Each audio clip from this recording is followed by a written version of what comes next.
want to cover a topic about this boat. So a friend of mine asked me, said, why are you dumping so much money into a boat that doesn't carry the value? I'm going to give you a little backstory on this boat. 5 years ago, my oldest boy passed away. My ex-wife and I lost 4 kids, boys, and my daughter is the only one left. That's why I'm putting all the money into this boat, is because, back up a little bit. After my oldest son James passed, it was a hard time because he was just an amazing kid. I came into a little bit of money, and which was insurance money for my son's death, and he was in a car accident in Vegas. He was a passenger. We really don't know what the situation still to this day is. Had a problem with North Las Vegas Police Department in their investigation, and long story there. I don't want to go into that. But so, anyways, we got money, and I said, and I knew my daughter wanted a car, so I said, let's get you a car. But she goes, you know what, Dad? I would like to get some jet skis so we can spend more quality time together. And I was just like blown away. I was like, okay. So, one sec.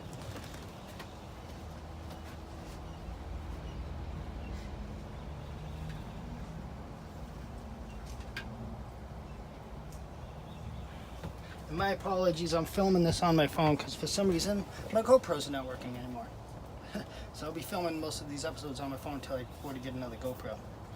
So this iPad I have, it was sitting in between us on the couch, and she's on her laptop looking for jet skis. And we're calling a bunch of people in Vegas to go look at these jet skis. And all of a sudden, I don't know if many of you are familiar with iPads and how they work, but you gotta turn them on, you gotta swipe, then you gotta put in the code,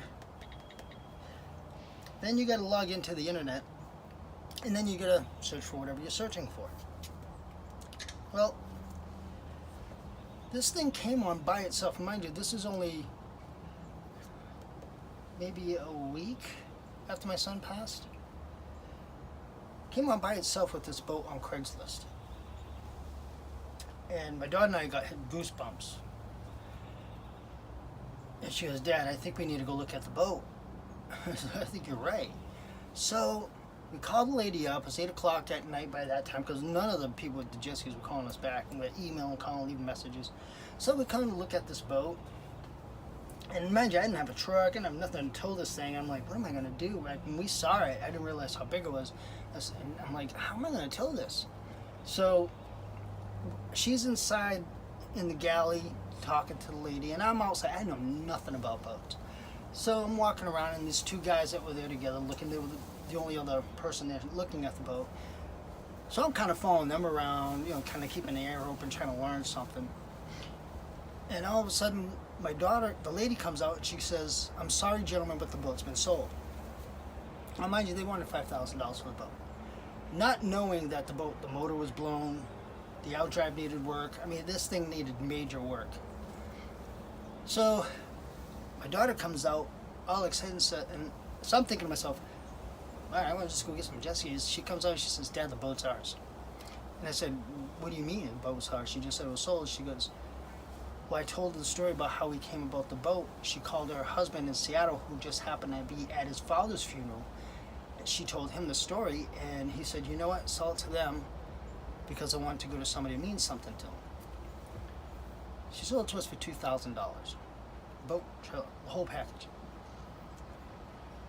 And I thought, wow, what a great deal. We were excited, we're on the way home talking about how we're going to get it home, to, all the ventures we're going to have together, So anyways, so I had a friend, Dan, who had a pickup truck, who was a Navy man, and he helped us tow it home. Got the boat home, had it for about 4 or 5 months before I even got into trying to fix it, because I found out that the engine was blown, had a guy look at that. terrible mechanic who's just ripping me off because he knew that I got some money from my son's death, and he was trying to absorb as much of that as he could by damaging things. Didn't realize it, and had a lot of negative input from people after he had passed. When I finally got the boat running right, which I ended up doing on my own, it took about a year. I finally got the boat running right, took it out to the lake. Oh, and how I got the truck, same thing with the money from my son's death, which I found my pickup truck in Utah off of Craigslist, and I got my truck for $7,000, which was like for a Ford F-250 Super Duty with a Power Stroke 7.3 liter engine, diesel, was a bargain. When I talked to my stepdad, he was like, go get it. Don't even ask questions, just go get it at that price. So, and I knew nothing about diesel trucks. I went and got it. Truck's been amazing ever since. So, after we got the boat in the water, I took it for a spin. Had a few boater accidents, first timer experiences. Looking back on them, it's funny. At the time, it was scary as heck. Like almost cavitating the boat, and just learning a lot. When I moved the boat into a marina and I parked it, and then I met some people, changed my whole life. Marine, I'm gonna tell you something about marine people. Like the people that live on boats, travel on boats, hang out on boats. I don't care if it's a rowboat or a canoe. If you're on the water, there's a sense of tranquility of mind, where you're just at peace. And maybe it's because we're so much, like there was a 90% water or whatever it is. I got the boat in the marina there, and a couple of people invited me out to this cove, and I'm floating, which is one of my other videos, where I think I'm floating around, and my buddy Rich is sitting there, and I'm just at peace, and I talk about my son in that video. That's when I found tranquility of mind, when I realized that this is what he was talking about when he had told me, hey Dad, why do you work so hard? Why don't you learn how to live? Quick little funny story about my son. I remember when his mom, my ex-wife, when she said, he had got a girlfriend finally. He was 18, not going to get into his personal, but she was getting on him about getting a job and being able to take care of her, because I took care of my wife. She didn't have to work. So he comes into the room later. He looked at me, Dad, mind if I don't get a job? I said, kiddo, I sat up. I said, kiddo, you don't want to get a job. Just be the best bum you can be. I said, don't do it half-assed. Just do what you want to do, Because I love my kids, and I'd do anything for them. So, he was all happy, and, so I said, hey, go to my wallet, get my credit card. So he brings a credit card. So I said, take this, you and your friends go skate. Because that's what he wanted to do. He wanted to be a skateboarder. And he hooked up with this company called Red Hook, and they made him a poster. It was real. So he fulfilled his dream. Unfortunately, like a week later, he passed away. But I sat, look back on that, and I'm like, he had it right. He didn't care what money. The kid only carried $1 in his pocket, in his wallet all the time. It's like, but he lived, and so that's where I'm at now. I think this was a gift from him, giving me peace of mind, making me realize that the almighty dollars and everything, do we need it to survive? Yeah. But does it have to be a necessity? Maybe there's a way in life to where we can become more peaceful, more tranquil with each other. Maybe, hopefully one day we'll work together like ants do. Ants have it, right? They're a community that works together. So, anyway, not to get off on a rant, but so that's how we came into the boat. And this is why I don't care about how much money I dump into it.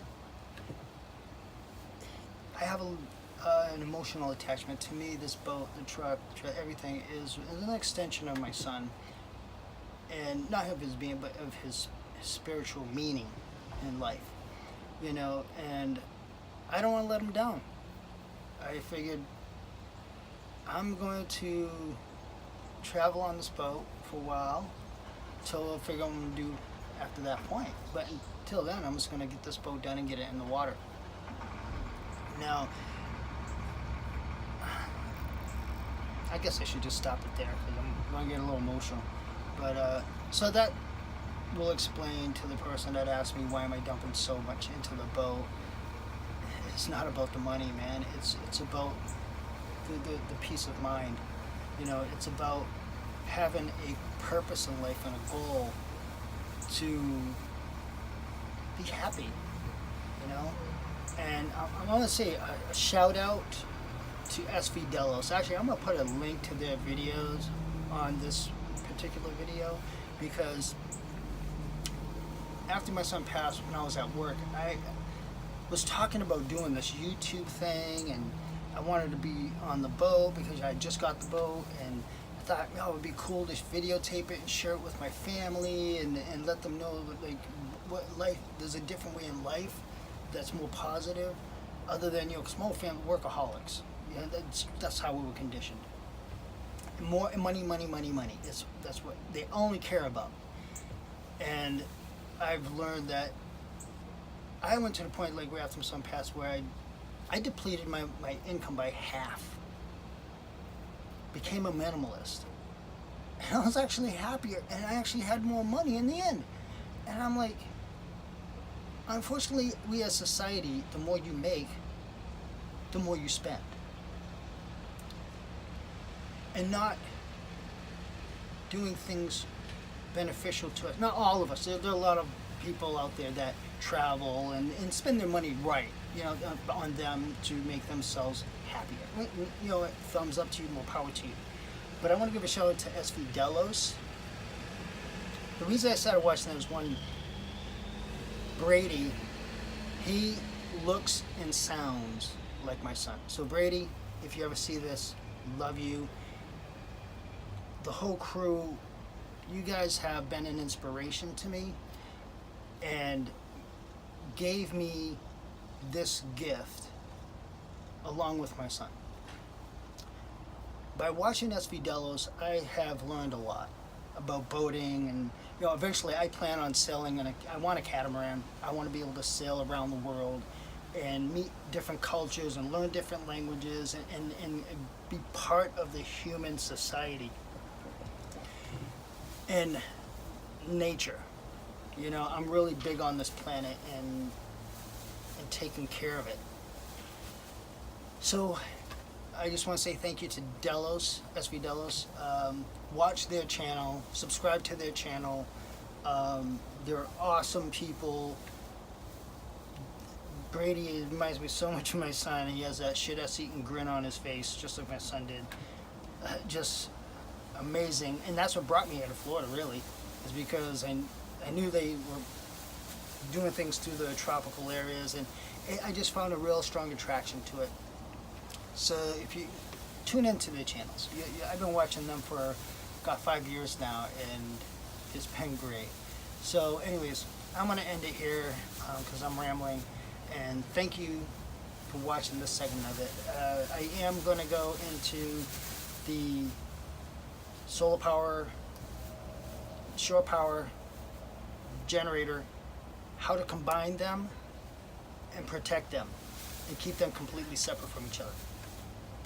Also with the charge controllers, so I'm covering all the electronics today in this video. So stay tuned, and thank you so much for watching. Next up, all electronics.